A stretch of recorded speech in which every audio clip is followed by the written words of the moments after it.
Imagine this. You look up and see a man living on top of a tall pole.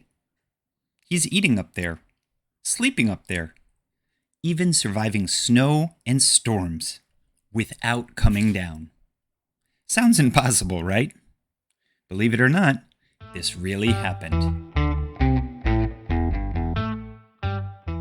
Welcome to Believe It or Not, the show where weird is real and the truth is stranger than fiction.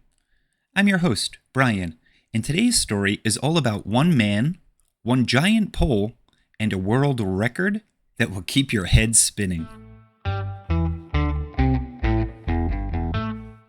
Meet Richard Dixie Blandy, a man who didn't just reach for the sky, he lived up there.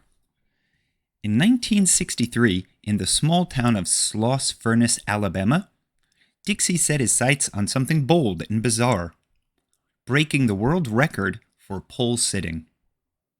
So what is pole sitting anyway? It's exactly what it sounds like. You climb up a super tall pole, like a flagpole or a radio tower, and just stay up there for days, weeks, or even months. But Dixie didn't just want to stay up there for a while. He lived at the top of the pole for 439 days. Straight. That's over 14 months without coming down. So here's the setup. At the top of the pole, Dixie had a small round platform, just 4 feet wide. That's barely big enough for a sleeping bag and a few supplies.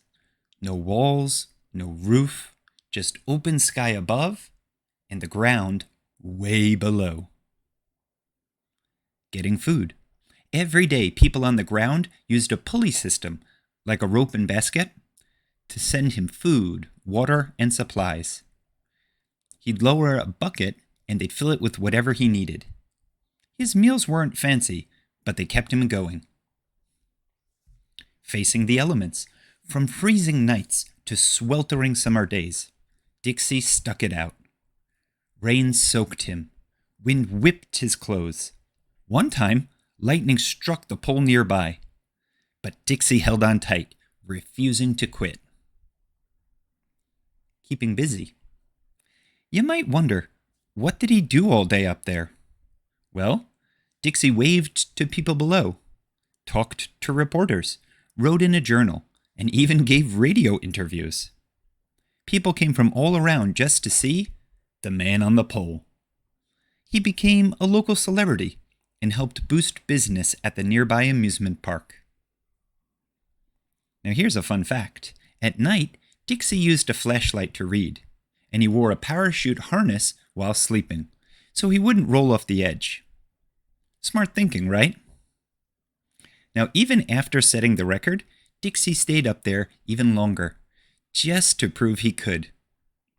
When he finally climbed down, crowds cheered and reporters rushed to interview him.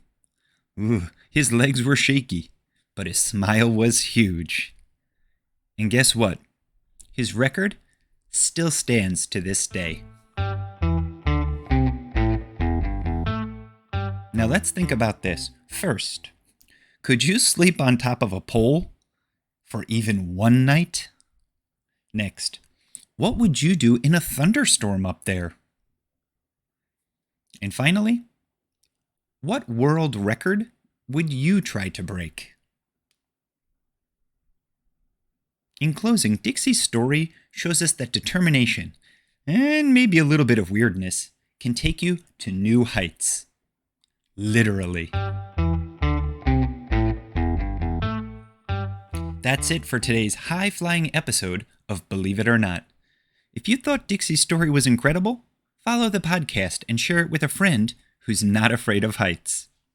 And next time, we're bringing you the inspirational story of Geneseo Merlacci, a man who worked his whole life at a university, never received a college degree, but has helped countless people receive theirs. Until then, keep wondering, keep learning, and remember, sometimes the truth is weirder than fiction.